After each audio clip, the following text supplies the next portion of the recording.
Addy Soldiers. I was reading a book series the other day that really brought to my attention how frustrating female characters can be in movies or in books or in TV shows. And it also made me start thinking about what society figures is a strong female lead. To many of us, a strong female lead is someone who doesn't need a man to accomplish her goals. And while a lot of these movies and books are being marketed that way, I find that's not really the case. The thing that frustrates me is that these strong female leads, for some reason, have to have a man to come in and save them all the time. And I know a long time ago I did a video of wide rant stereotype things that I hated, and I put this in there that it's so annoying that there's supposed to be this really kick-ass girl character, but then she has to keep getting saved over and over again. And you know what? I totally get it. The idea that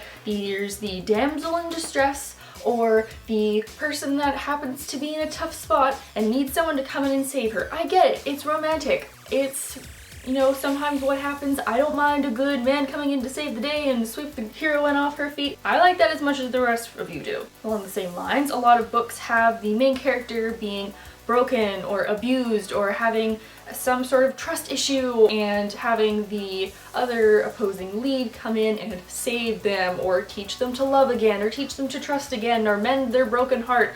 And that's fine, because that's sometimes what happens in relationships, and I'm totally okay with that. You keep writing that into books. How many of us have had a friend or a boyfriend or a significant other or a girlfriend, depending on who's watching this, that has helped you regain your confidence about yourself or has taught you new things? This is a time of feminism and equality, but while our documents and all the stuff we're signing says, oh, females are just as good as males, we have all the same rights, we have the ability to save people if we want to, all these books and movies and TV shows are really being marketed as very old-fashioned, with the woman having to be saved all the time, or the girl who's clueless about everything and has to have the guy come in. And the case is usually before the main male love interest comes in, this strong female lead is fully competent at doing whatever she does best. Maybe that's swimming really good, maybe that is being an assassin.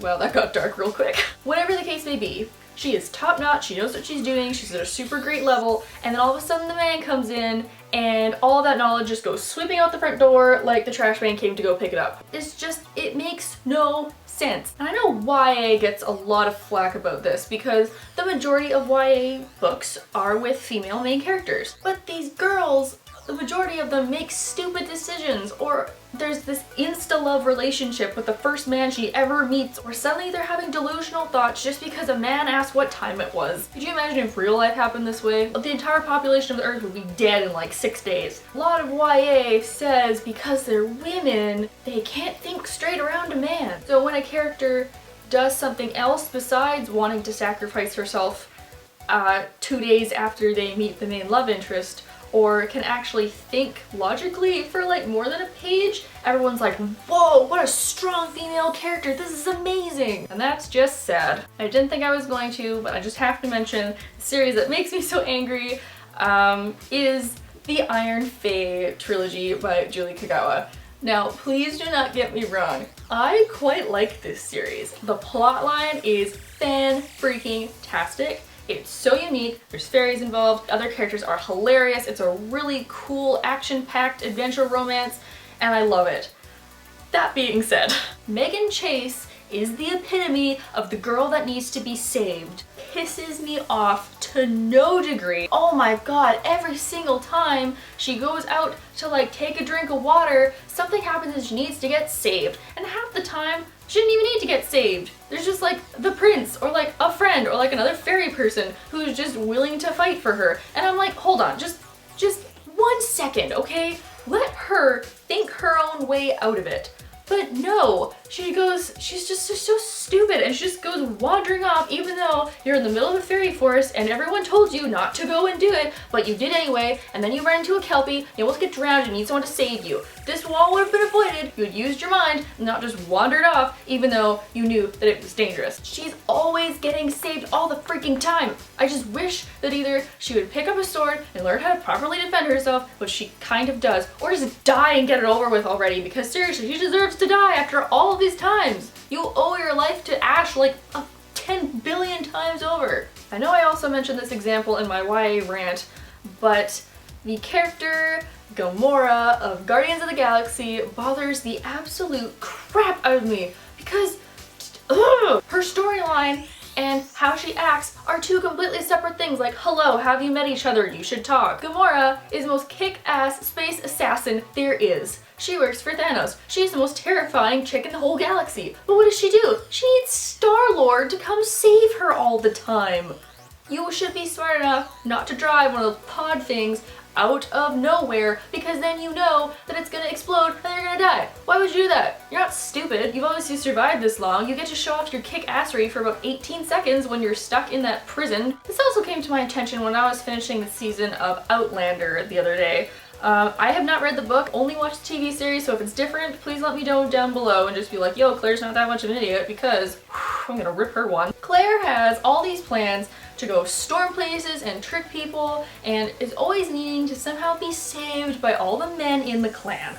And you know what? I get that kind of, because her fatal flaw is that she's stubborn and that she's reckless and that she doesn't think properly because she's so blindly loyal and, you know, thinks of others first. Okay, that's cool. I'm so tired of watching every single episode and being all like, wow, if you had thought for maybe about 15 more seconds, you wouldn't end up beaten or almost raped or being tried for witchcraft if you had just kept your mouth shut and listened to what the other person said when they said not to wander anywhere. I'm just so tired of her devising plans and then ending up half naked somewhere and needing to be saved by Jamie. Because I mentioned this starting with a book, I want to talk about one book that just makes me so angry and I feel like I need to vent to somebody. The book is Easy by Tamara Weber, and it's a new adult, and it's about this girl named Jackie who, when she's coming home from a Halloween party, a classmate of hers tries to rape her and she gets saved by this guy. And throughout the time you find out like who he is and that they kind of have class together. She is so terrified of this that she and her best friend sign up for self-defense class, and I'm like,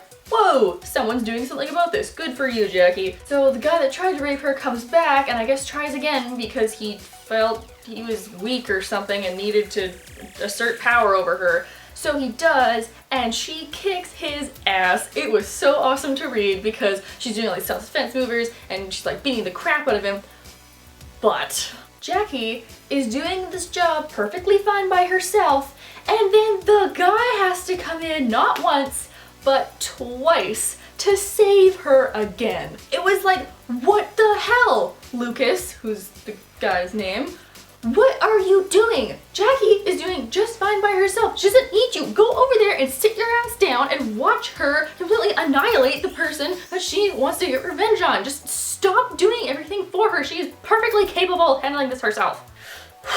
Okay, before I get too worked up about this, because I could go on about that series for many, many moons, I want to quickly go through some books that have strong female leads that are actually strong. Here we go. First up on this list is June in Marie Lu's Legend trilogy.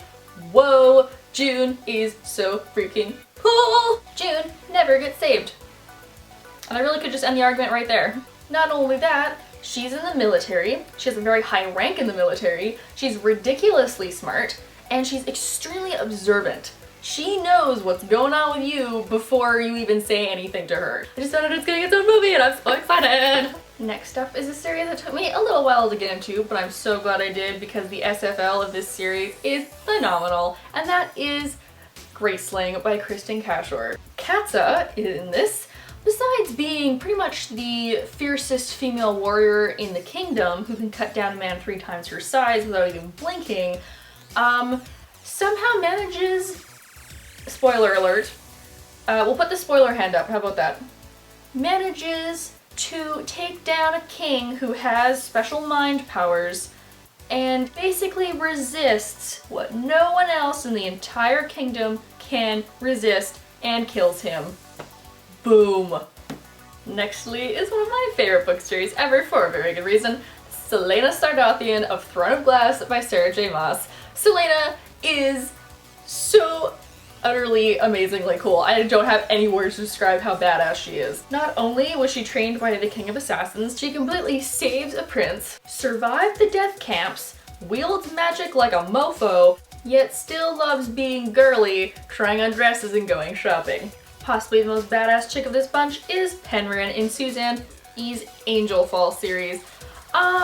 Yeah, Penryn is the person that I would bet on in the Hunger Games. Penryn kidnap an angel, break into the area, lead a full-scale attack on an army of angels, fight demons, protect a camp, and go to hell and come back to live to tell the tale. Penryn is super cool. This SFL I cannot stop talking about, and I mentioned her like a billion times before, and I'm never gonna stop mentioning her, and that is Drew of Lily St. Crow's Strange Angels. This is the epitome of badass in a book, let me tell you. Besides being a half vampire, Drew is a paranormal bounty hunter and knows how to handle herself in any paranormal situation. She is used to relying on herself, so whenever she makes plans, they always include just herself. And she learns to include other people in that, but she takes down the Vampire King by her one-some, which I can assure you is no easy feat. The next SFL gets her own film soon, and I'm so excited to see her on the big screen because that is Cassie from Rick Yancey's The Fifth Wave. I am in no means an alien apocalypse girl, I do not like that in any way, shape, or form, but this turned my world around. Holy crap, Cassie has a machine gun and she's going after her brother and no one is gonna stop her. She is ridiculously determined and very smart and has lots of mindful knowledge on how to break into things and kill people. She's not so sappy like some of the other characters are, and there is romance in this book, but it's not a lot of romance, and of course she sees a boy and she doesn't crumble and fall immediately. She actually tries to shoot him. Next up is an SFL that no one talks about, and they totally should, because that is Tana in The Coldest Girl in Cold Town by Holly Black. One of my favorite vampire novels ever. It's like a dystopian vampire novel, and Tana knows how to handle herself in a dystopian vampire world. She basically does everything that she's not supposed to, but then like MacGyvers her way out of it. She does get saved once by another vampire because some other vampire is gonna bite her, but that's at the very beginning, so like that's acceptable. You need people broken out of prison? You got it. You need old ass vampires taken down? She's your girl. She defends herself and leads missions and is totally kick-ass while doing it, and she's just so underappreciated. She just needs more time in the limelight, people. Pick this up. Next one isn't necessarily about how much strength she has, but how much smart she has, and that is Elisa from Ray Carson's A Girl of Fire and Thorns. Elisa never gets saved. I mean, yeah, she gets kidnapped, but I mean, it turns out to be for the greater good, so that's okay. She has a great mind for battle strategy and tactics, so she basically sends armies and armies out into the war. She uses her own magic powers to completely level an army, and knows how to start fires in the camp enemy's tent. And lastly, this is not a YA book, however, it is my favorite paranormal urban fantasy book I have ever read in my life, and that is The Red-Headed Stepchild, #1 in the Sabina Cain Chronicles by J. Wells. Sabina Cain is a half-mage, half-vampire who is used to fighting with her hands and then has to kind of learn throughout the series to also embrace her mage side. So her strength is not only extremely physical, but it is also very emotional because she has to learn how to have a soul almost, and that's an interesting character arc that I think a lot of people would enjoy reading. To summarize this, I suppose, is that a lot of strong female characters aren't really as strong as maybe they're being marketed to be, because for some reason a strong female character still needs to be saved or have to have some other person come in and help her along. But if you're a strong independent woman, you don't need no man to show you how to do stuff. You can kill people and kick ass all by yourself. Please do not go to jail for, I'm not telling you to do that.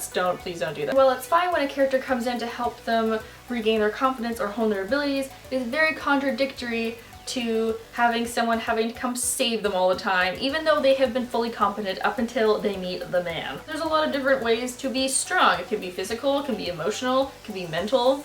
I want to read a book where the male character is dangling off a cliff by the tips of his fingers, or is about to get thrown into the pit of hell, or is going to get run over by a truck, or an alien spacecraft, and I want the girl to come shooting in and save him. How awesome would that be? I would read that. Please leave your own thoughts down below in the comments. I'm sure we could get a great discussion going if we all started talking about what a strong female character is maybe to you, or what it is to your friend, or what it is in the media versus in real life. Click over here, like the video, and click here to subscribe to this strong female real person. Doesn't really quite have the same ring to it, but we'll take it. I'm so happy the rain has come back to BC. I'm so tired of summer.